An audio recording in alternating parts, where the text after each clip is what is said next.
আমি আমি আশায় আছি আমার ছেলেটা আসতেছে না কেন, আমার ছেলেটা আসতেছে না কেন, আমার ছেলেটা, আমি অন্য কোথাও কিছু দেখলাম আমার কাছে খারাপ লাগে। আল্লাহ, আমার সন্তানটা যখন কাছে না থাকে তখন অনেক কষ্ট হয়। আল্লাহ, আমার সন্তানটা, আমি ওর হাতটাও চেপে ধরলাম। আমার কেন জানি মা তো, আমার তো ভিতরে কষ্ট হয়। আমার এত কষ্টের সন্তানটা আমি এভাবে হারিয়ে ফেলবো এত বড় হওয়ার পরে। আমার এই রোডেই আমার চোখের সামনে 5-7 জন পড়ে গেছে। আমি তো এটা দেখে আরো আমার অবস্থা খারাপ, কিন্তু আমার ছেলে যে নাই এটা আমি একটু ভাবি নাই। আমি ভাবছি ও অনেক কিছু দেখছে। এই রোডটাতে, আমাদের এই রোডটাতে পাখির মতো মানুষ মেরে রাখছিল। তাহলে আমাদের সন্তানের রক্তের উপর দিয়ে যে সরকার, অন্তর্বর্তী সরকার আছেন, তার দায়িত্ব কি না যে এই বিচারগুলো করবে? এই বিচারগুলো আমরা দেখি না তো। যারা এই স্বৈরা শাসনের সাথে জড়িত ছিল তাদের বিচারটা কোথায়? এদের কি শাস্তি পাওয়ার যোগ্য না এরা? আমি আরিশা আফরোজ, শহীদ আশিকুল ইসলামের আম্মু। আমার ছেলে ক্লাস 9-এর ছাত্র। ও হচ্ছে বনশ্রী নিব্রাস মাদ্রাসায় পড়াশোনা করতো, ক্লাস 9-এ পড়তো। আমার বাবা মা ছিল না, ওর বাবা ছোটবেলায় ফেলে রেখে চলে গেছে। তো আমি তখন আমার ছেলের ভালো মানুষ বানানোর জন্য, আদর্শ নীতিবান একজন মানুষ বানাবো সেজন্য ঢাকায় চলে আসি। ঢাকায় এসে ছেলেকে একটা নুরানি মাদ্রাসায় ভর্তি করিয়েছিলাম। ছেলে খুব পড়াশোনায় খুব ভালো ছিল, সবাই অনেক আদর করতো। আমি ওকে অনেক কষ্ট করেই বড় করেছি। আমারও কেউ ছিল না, আমার ছেলেরও কেউ ছিল না, আমাদের পাশে থাকার মতো কেউ ছিল না। ছেলেকে আমি খুব ভালো পজিশনে, ভালো স্টুডেন্ট, সেজন্য আমি অনেক আগ্রহ করে ওকে ভালোভাবে পড়াশোনা করার চেষ্টায় ছিলাম সবসময়। ভালো পরিবেশে রেখে, ভালো খাবার খেয়ে, নিজে না খেয়ে সন্তানকে খাইয়েছি। তো আমার এত কষ্টের সন্তানটা আমি এভাবে হারিয়ে ফেলবো এত বড় হওয়ার পরে। সংসারের সম্পূর্ণ দায়ভারটাই ও দেখে রাখতো। ও পড়াশোনার পাশাপাশি সবসময় আমাকে এখানে সময় দিত, সেলাইয়ের কাজে সহযোগিতা করতো। আমি ওকে কখনো এগুলো শিখাইনি। বলতো আম্মু দাও কিছু করি, এরপরে বলতো যে আম্মু বাসায় গেলেও আম্মু কি খাবা, এটা সেটা, অনেক যত্ন নিত আমার। আজকে আমার কেউ নেই। ছেলে বলল যে মা, আমি অনলাইন অনেক ভালো বুঝি, তুমি একটু আমাকে সহযোগিতা করো, আমি ড্রেস কিছু আনো, আমি অনলাইনে ব্যবসা করি, তোমাকে হেল্প করি, টাকা পয়সা আসবে, তখন তুমি ওই টাকা দিয়ে আমাকে ইউরোপ কান্ট্রিতে পাঠিয়ে দিবা। সেটা হচ্ছে এসএসসির পরে বা ইন্টারমিডিয়েটের পরে। আমরা ওই প্রস্তুতিও নিয়েছি মা ছেলে। 17 তারিখে আমরা ফ্যাব্রিক আনছি কিছু ড্রেস, আর 18 তারিখে ও বাহিরে ছিল। দুপুরে খাবার, নামাজ পড়ে এসে দুপুরে খাবার খেয়ে যখন মিছিল বের হয়েছে, ছেলে পেলে হইচই করতেছে, ও আর ঘরে কিছু কোনোভাবেই রাখা গেল না। আমি ওর হাতটাও চেপে ধরলাম। আমার কেন জানি মা তো, আমার তো ভিতরে কষ্ট হয়। আমি বলছি, আমি খালি আকুতি মিনতি করতেছি, বাবা বের হওয়া যাবে না, বলতেছি বাবা বের হওয়া যাবে না, বাবা বের হওয়া যাবে না। আমি ওর হাতটাও চেপে ধরছি।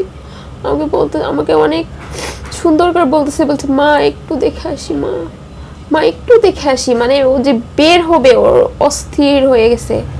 ওর ভাইরা সব বাইরে, ও থাকতে পারতেছে। হেলিকপ্টার দিয়ে দুপুর থেকে গোলাগুলি চলতেছিল আমাদের বনশ্রীতে, আর গাড়ি টহল দিচ্ছিল প্রত্যেকটা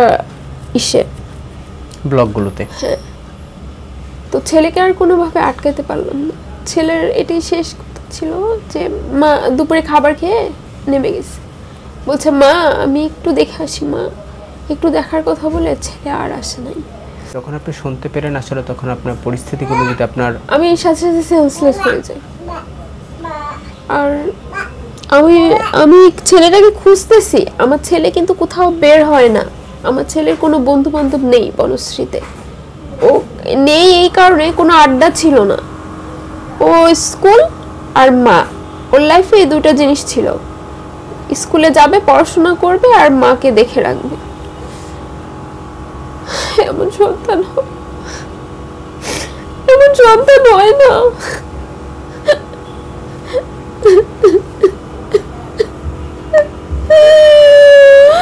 তো আমি আশায় আছি আমার ছেলেটা আসতেছে না কেন, আমার ছেলেটা 4টা 4:30 নাগাদ মনে হয় গুলি লাগছে, কিন্তু আমি জানি না। আমার বাসায় বারবার ফোন দিচ্ছি দারোয়ান আঙ্কেলকে। এরপর আমি এখানে অস্থির হয়ে আছি, ছেলেটা বেড়েছে জ্ঞানজাম, আমি তো মা, আমি অন্য কোথাও কিছু দেখলাম আমার কাছে খারাপ লাগে। আল্লাহ, আমার সন্তানটা যখন কাছে না থাকে তখন অনেক কষ্ট হয়। আল্লাহ, আমার সন্তানটা, আমার এই রোডেই আমার চোখের সামনে 5-7 জন পড়ে গেছে। আমি তো এটা দেখে আরো আমার অবস্থা খারাপ, কিন্তু আমার ছেলে যে নাই এটা আমি ভাবি নাই। আমি ভাবছি ও অনেক কিছু দেখছে। এই রোডটাতে, আমাদের এই রোডটাতে পাখির মতো মানুষ মেরে রাখছিল ক্ষমতায় টিকে থাকার জন্য, যে মানুষ মারা যায় যাক, আমি যেন ক্ষমতায় থাকি, তার জন্য যা করা লাগে করুক। তাই বলে আমাদের সন্তানদেরকে মারবে আর আমরা এগুলো মেনে নিব? শেখ হাসিনা তো পালিয়েছেই, স্বৈরাচারগুলোকে সাথে নিয়ে যায় নাই। ওরা যে অপকর্ম, ওদের ভিতরে অপকর্ম তারা চালিয়েই যাচ্ছে। আর এরা একে একে, আমার নিজের চোখে দেখা, আমার কাছে অনেক হিস্টোরি আছে, আমার নিজের চোখে দেখা এরা বিএনপিকে যোগ দিচ্ছে। আমরা স্বৈরাচার মুক্ত একটা দেশ চাই। আমাদের সন্তানের হাতে অস্ত্র ছিল না, নিরস্ত্র সন্তানদেরকে এইভাবে গুলি, তাও আবার বুলেট, যেগুলো মানুষ যুদ্ধের সময় নাকি এক দেশের সাথে আরেক দেশের যুদ্ধ হলে তখন ইউজ করে, এইগুলো আমাদের সন্তানকে মাথায় ছুঁড়ছে, বুকে ছুঁড়ছে।